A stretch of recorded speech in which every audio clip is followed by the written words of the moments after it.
आई coverage, रहस्य की खोज।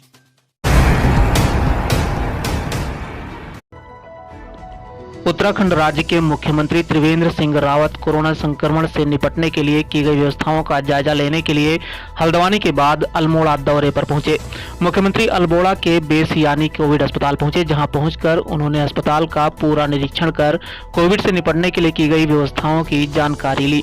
जिलाधिकारी नितिन सिंह भदौरिया, मेडिकल कॉलेज के प्राचार्य RG नोटियाल से इस बारे में उन्होंने जानकारी प्राप्त की।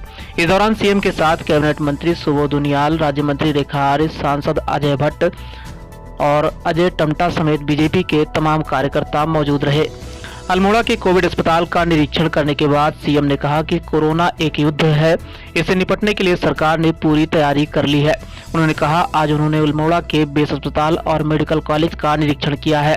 साथ ही यहाँ अधिकारियों को जल्द से जल्द ऑक्सीजन प्लांट का निर्माण करने के निर्देश दिए हैं। उन्होंने कहा कि पूर्व में सल्ट उपचुनाव होने के कारण जिले में आचार संहिता लगी थी, जिस कारण यहाँ का बजट रुका था, लेकिन अब यहाँ के लिए पूरा बजट जारी कर दिया गया है। वहीं उन्होंने कोरोना को लेकर लगाए गए कोविड कर्फ्यू को लेकर कहा कि 11 मई से एक हफ्ते का पूर्ण कर्फ्यू लगाया गया है। इस दौरान सिर्फ 10 बजे तक आवश्यक सेवाओं की दुकानें खुली रहेंगी। आज कोरोना महामारी के कारण पूरा देश जूझ रहा है, पूरा विश्व जूझ रहा है और उसी के तहत आज व्यवस्था को देखने के लिए मैं हल्द्वानी के बाद अल्मोड़ा आया हूँ। यहाँ भी मेडिकल कॉलेज और बेस अस्पताल जो है उन दोनों का मैंने मुआयना करने की बात किया है। साथ ही ऑक्सीजन प्लांट और इसकी भी समय सीमा तय करने की बात मैंने की है।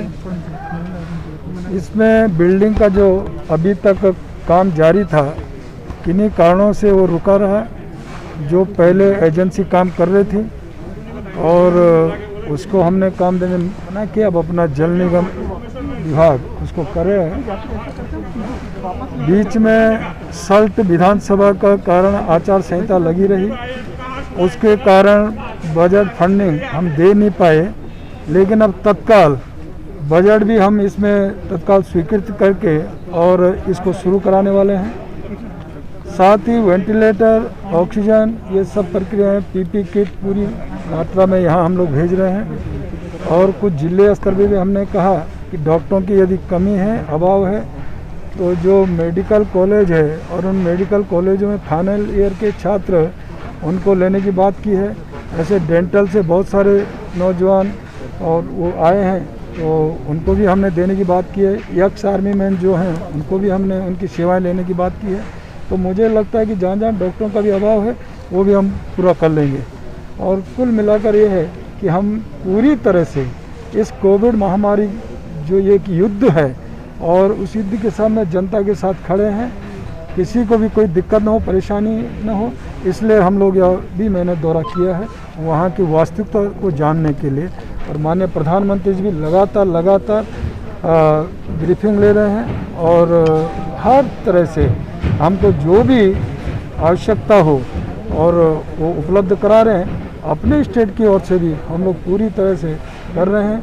आज से ही नौजवानों को 18 वर्ष से लेकर के 45 वर्ष के आयु वाले नौजवानों को वैक्सीन लगाने का काम शुरू किया है।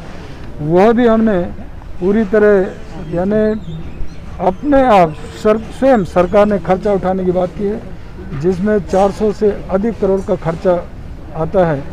और मैं सोचता हूँ कि बड़ा उत्साह है। इससे कोविड से जीतने के लिए हम लोग पूरी तत्परता से तैयार हैं।